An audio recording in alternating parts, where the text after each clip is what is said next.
সংস্কার করে দ্রুত নির্বাচন দেবে অন্তর্বর্তী সরকার, এমন আশা করছেন বিএনপি মহাসচিব মির্জা ফখরুল ইসলাম আলমগীর। তিনি বলেন, ছাত্র জনতার বিজয়ের নস্যাৎ করতে পোশাক শিল্পে অস্থিরতা সৃষ্টি করা হচ্ছে। বৃহস্পতিবার দুপুরে নয়াপল্টনে বিএনপির কেন্দ্রীয় কার্যালয়ে অনুষ্ঠিত হয় দলটির সমন্বয় সভা।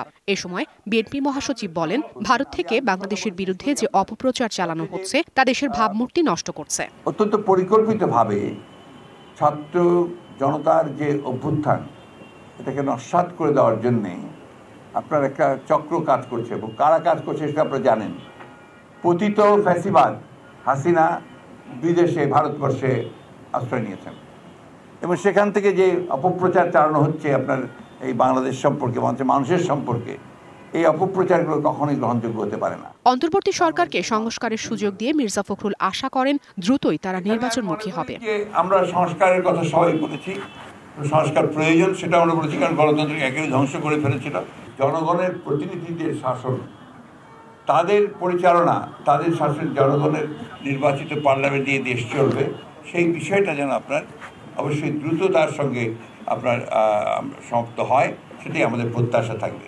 ঘোষণা করেন শনিবার বিকেল ৩টায় শহীদ মিনার এবং পরের দিন নয়াপল্টনে সমাবেশের কর্মসূচির বিস্তারিত।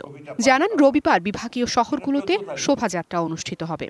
15 তারিখে আমরা আমাদের কেন্দ্রীয় অফিসের সামনে, অর্থাৎ নয়াপল্টনের এখানে আমরা একটা সমাবেশ করব। সমাবেশটা হচ্ছে গণতন্ত্রকে প্রাতিষ্ঠানিক রূপ দেওয়ার সমাবেশ। এ সময় বিএনপি চেয়ারপারসনের ব্যক্তিগত চিকিৎসক ডাক্তার জাহিদ হোসেন বলেন, বেগম জিয়াকে দেশের বাইরে নিতে হলে শারীরিক সুস্থতা প্রয়োজন। একজনকে বাইরে নিতে হলে শারীরিক সুস্থতা প্রয়োজন।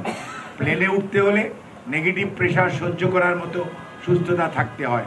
শারীরিকভাবে একটু সুস্থ হলে ওনাকে যত দ্রুত বাইরে নেওয়ার যে চেষ্টা, একটা উন্নত সেন্টারে ফলো আপের জন্য, কারণ ওনার এমন কিছু রোগের সৃষ্টি হয়েছে যেগুলি সত্যিকার অর্থে বাইরের আধুনিক সেন্টারে নিয়ে দেখানো ছাড়া এবং তাদের ওপিনিয়ন নেওয়া ছাড়া আর কোনো জ্ঞাতন্তর নাই।